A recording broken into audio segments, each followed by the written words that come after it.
ஒரு நாள் ஒரு பாட்டி அவங்களோட பேரன் கிரண் வீட்ல உட்கார்ந்து ஹோம்வொர்க் எழுதிட்டு இருக்கிறத பார்த்துட்டு இருக்காங்க. அவன் ஒரு பென்சிலை யூஸ் பண்ணி அவனோட நோட்ல எழுதிட்டு இருந்தான். பாட்டியும் எழுதிட்டு இருந்தாங்க. அப்போ கிரண் பாட்டி கிட்ட கேட்டான், பாட்டி, நீங்க என்ன எழுதிட்டு இருக்கீங்க? பாட்டி மெதுவா சிரிச்சுக்கிட்டே சொன்னாங்க, நான் ஒரு சின்ன கதையை எழுதிட்டு இருக்கேன்னு. ஆனா இந்த கதையை விட முக்கியமானது என் கையில இருக்கிற இந்த பென்சில் தான்.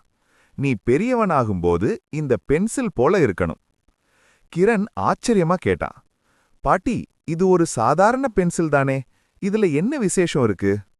பாட்டி மெதுவா விளக்க ஆரம்பிச்சாங்க. இந்த பென்சில் நமக்கு 5 முக்கியமான வாழ்க்கை பாடங்களை கற்றுக் கொடுக்கிறது. முதல் பாடம், இந்த பென்சிலால் பெரிய விஷயங்களை எழுத முடியும். ஆனா அதை எழுத உதவுவது ஒரு கை. அதைப்போல நம்ம வாழ்க்கையிலும் கடவுள், பெற்றோர், ஆசிரியர்கள் நம்மை வழிநடத்துகிறார்கள். இரண்டாவது பாடம், சில நேரங்களில் பென்சிலை கூர்மையாக்க வேண்டும். அது கொஞ்சம் வலியை கொடுக்கலாம்.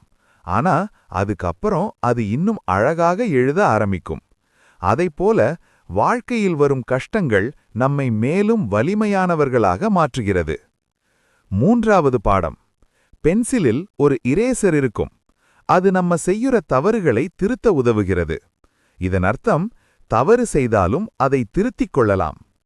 நான்காவது பாடம், பென்சிலின் முக்கியமான பகுதி வெளியே இருக்கும் மரம் அல்ல, அதற்குள் இருக்கும் கருப்பு கருதான்.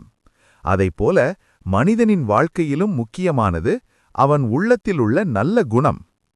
ஐந்தாவது பாடம், பென்சில் எங்கே எழுதினாலும் ஒரு அடையாளத்தை விட்டுச் செல்லும்.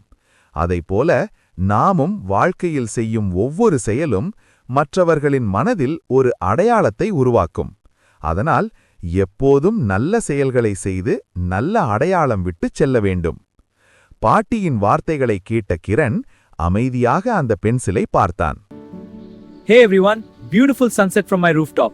Don't forget to subscribe for more.